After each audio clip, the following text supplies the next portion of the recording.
나쁜 걸 아예 안 하는 사람이 있어요. 뭐 술도 안 하고 야식도 안 하고 관리도 안 해요.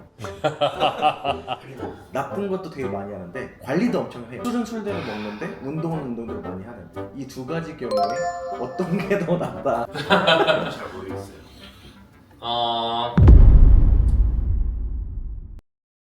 그러면 이거는 그냥 나름의 밸런스 게임인데요. 굳이 내가 에너지를 한 곳 쏟아야 한다면 겉늘게 에너지를 쏟아야 하는 속늘게 에너지를 쏟아야 하는지 둘 중에 선택 어떤 걸 추천합니까? 당연히 속눈인 것 같아요. 건강하게 오래 살고 자기의 신체 리듬과 밸런스를 유지하는 데 가장 중요한 것 같고, 이거 자체가 겉늑에도 영향을 당연히 미치니, 겉늑은 반대로 어떤 삶의 질과 관련이 된 것 같아요. 관리가 된 거에 기반해서 이제 겉늑도 이제 관리를 하는 게 중요하죠. 저도 동의합니다. 겉늑을 관리하는 게 당연히 속늑에도 영향을 줄 수 있어요. 하지만 근거는 아직은 부족한 상황입니다. 오히려 그 내부에 나타나는 다양한 노화가 결과적으로 이제 겉늑으로 보여진다라고 하는 게 훨씬 더 많은 증거들을 갖고 있어요. 겉늑은 우리가 지속적으로 속늑을 유발하는 내면에 쌓여 있는 것이 어느 정도 누적됐을 때 나타나는 표현형이다 라고도 볼 수 있을 것 같아요. 그러니까 표현형을 계속적으로 관리한다고 해봤자 근본적인 원인은 해결되지 않은 상태로 계속 누적이 되고 있는 거예요. 결과적으로 봤을 때 외면의 노화를 방지하는 데 돌아가는 노력만큼이나 내면의 노화를 방지하는 데 많은 노력을 기울여야만 합니다. 그만큼 어렵죠. 그렇죠. 이 부분은 굉장히 어렵고 생활 습관부터 우리가 살아온 많은 부분들, 운동, 수면, 먹는 것, 이 모든 것들이 쌓여와서 우리의 DNA에 새겨질 때 결국 그것이 나중에 다시 변화되어서 나타나는 그런 부분일 거라고 생각이 듭니다. 그래서 관리하는 게 굉장히 어렵죠. 요약을 하자면 겉늑, 속늑으로 나눠봤을 때 속늑의 근본적인 원인은 저희가 얘기하는 노화세포의 발현 이런 거거든요.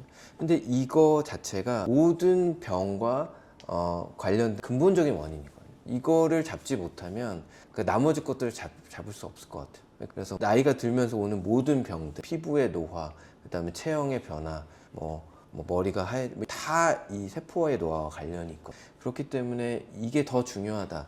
하지만 겉늑도 매우 중요하다. 왜냐하면 자기 관리가 외면적으로 되지 않는 사람이 자기 몸을 막 관리할 가능성은 되게 높지 않아. 자기의 외면을 깔끔하게 자기가 할 수 있는 선에서 하는 사람이 아무래도 전반적인 관리를 하지 않을까라는 생각이 듭니다. 그러면 그래도 지수나가 한번 오라 그래요. 시간이 없다. 겉늑은 정보도 많고 하니까 뭘 해야 되는 피부과를 가도 되고 화장품을 써도 되고 할 텐데 속늑은 어떻게 관리하냐라고 했을 때 이것만은 챙겨라라고 할 만한 게 있을까요? 뭐 제가 먼저 말씀드리면 세놀리틱류, 세놀리틱이라고 하면 이제 노화를 막아주는 약물을 통칭하는 어떤 의학계의 신조어거든요. 예, 그런 건강기능식품이나 식품들을 꼭 챙겨 먹어라 라고 말씀드리고 싶고요. 우리나라에도 최근에 많이 이제 출시가 되기 시작했지만 성분의 함량이나 이런 것들을 봤을 때 직구를 통해서 꼭 드셨으면 그 차이가 엄청나게 크다. 예, 지수 누나가 30대 후반이라고 하셨으니까 딱 좋은 시점인 것 같아요. 챙겨 먹기 시작하면 장기적으로 굉장히 큰 변화를 느낄 수 있을 거라고 생각을 하고요.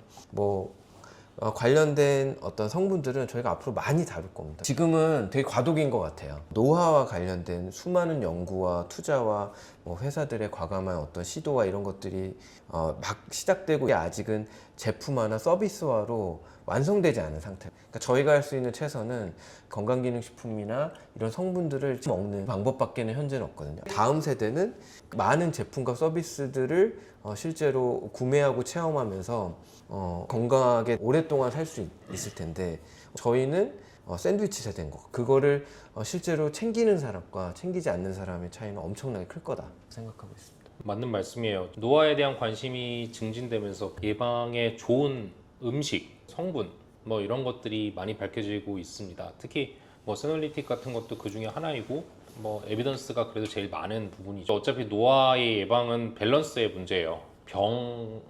병이라고 정의하기에는 아직 기준이 명확하지 않기 때문에 그것을 타겟으로 하는 하나의 물질을 제시하기가 굉장히 어렵습니다. 세놀리틱도 결과적으로 봤을 때는 노쇠 세포의 누적이 노화의 원인이다 라고 하는 하나의 가설에 입각한, 어떻게 보면 직접적인 해결책의 하나인 것이지, 이것들이 모든 노화의 그 현상을 모두 다 잡을 수 있다 라고 생각할 수는 없어요. 다만 세놀리틱 효과가 있다라고 하는 물질들이 계속적으로 발굴되고 있는 것이고 초기에는 두세 개의 물질들로서 발굴이 됐으면 지금은 거의 십수가지에 이루고 있어요. 앞으로 더 많이 나올 거라고 생각을 합니다. 그러니까 비타민이 무엇인지 모르시는 분은 없고 비타민 한 종류 정도 안 드시는 분도 거의 없을 거예요. 근데 비타민의 효과를 기대하고 드시는 분은 있나? 라고 하면 사실 드물죠. 대부분 그냥 안 먹는 것보단 낫겠지 라고 생각하면서 드시는데 비타민의 기능 중에 하나에 밖에는 우리가 모르기 때문이에요.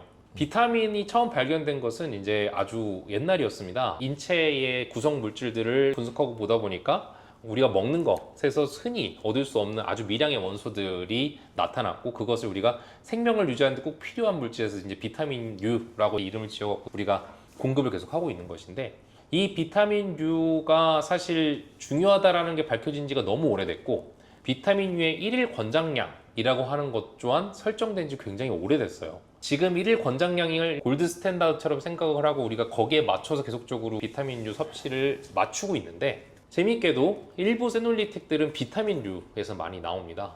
비타민들이 사실 우리 몸에서 자연적으로 세놀리틱의 효과를 갖고 있을 수 있는 거죠.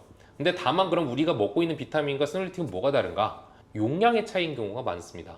결국 우리가 1일 권장량이라고 얘기하는 비타민 U의 양은 삶의 유지에 필수적인 수준이고 다양한 기능들 중에 일부를 나타내기에는 굉장히 적은 양일 수 있는 거예요. 비타민 U의 충분한 섭취는 안 먹는 것보다 나은 수준 이상보다도 훨씬 더 좋은 효과를 가질 수도 있습니다. 먹는 거를 하나 신경을 써야 한다 라고만 한다면 어려운 것들부터 시작하기보다는 과량을 섭취해도 우리 몸에 안전한 수용성 비타민 U의 섭취를 늘리는 것을 추천을 드리고 싶어요.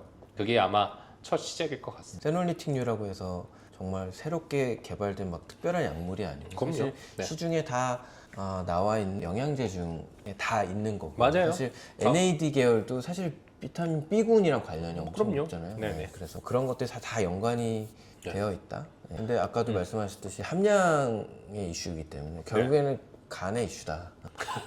하버드 메디컬 스쿨에 이제 그 데이비드 싱클러 박사도 자기는 이제 레스베라트롤을 1g씩 2번, 3번 퍼먹는다고 하더라고요. 보통 시중에 나와 있는 레스베라트롤은 진짜 큰 건 500ml 이렇거든요. 근데 막 그렇게 따라 하려면 그게 간에 부담이 될 수 있죠. 자기한테 필요한 영양제를 적정 수준의 양만큼 찾아 먹는 게 되게 중요하다. 영양제들이라고 하는 게 다양한 부용제들이 존재하는데 이것들을 효과적으로 전달하기도 하겠지만 먹기 편한 맥락에서 다양하게 넣는 산업적인 부산물들이 들어있는데 정제율에도 차이가 있어요. 의약품 같은 경우는 굉장히 고순도로 제공이 되지만 식품이나 건강기능식품 수준으로 내려오게 되면은 정제율이 떨어질 수밖에 없어요. 결과적으로 우리가 약을 먹는 것이 우리 몸의 건강에 도움이 되겠지만 원치 않은 것들을 또 많이 먹게 되는 그런 부분도 있어요. 지수 씨 자꾸 얘기하시는데 뭐 그분을 타겟으로 얘기한다기보다 저희가 세놀리틱 류의 뭐 영양제 이런 거 얘기도 했지만 안 먹는 것보다 훨씬 낫다 뭐 이런 정도고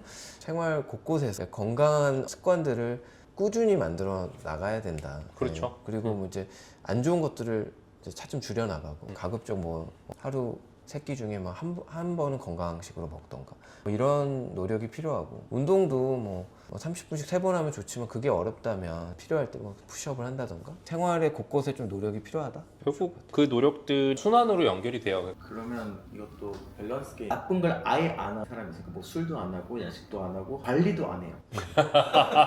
그리고 나쁜 것도 되게 많이 하는데 관리도 엄청 해요. 술은 술대로 먹는데 운동은 운동대로 많이 하는 이 두 가지 경우에 어떤 게 더 낫다? 저번에 시간에 이제 스트레스에 대해서 간단하게 잠깐 얘기를 했어요. 스트레스는 다이나믹함의 반영이라고 봅니다. 관리도 안 하지만 나쁜 것도 전혀 안 한다. 진폭이 굉장히 작은 분이죠. 나쁜 것도 굉장히 많이 하지만 관리도 정말 잘한다. 이건 진폭이 굉장히 크신 분입니다. 둘 중에 어떤 분이 오래 살 것인가를 뭐 확신할 수는 없어요. 하지만 지금까지의 환경을 보자면 전자가 더 오래 삽니다. 그러니까 진폭이 적은 거, 오래 살기 위해서는 추구해야 될 부분이에요.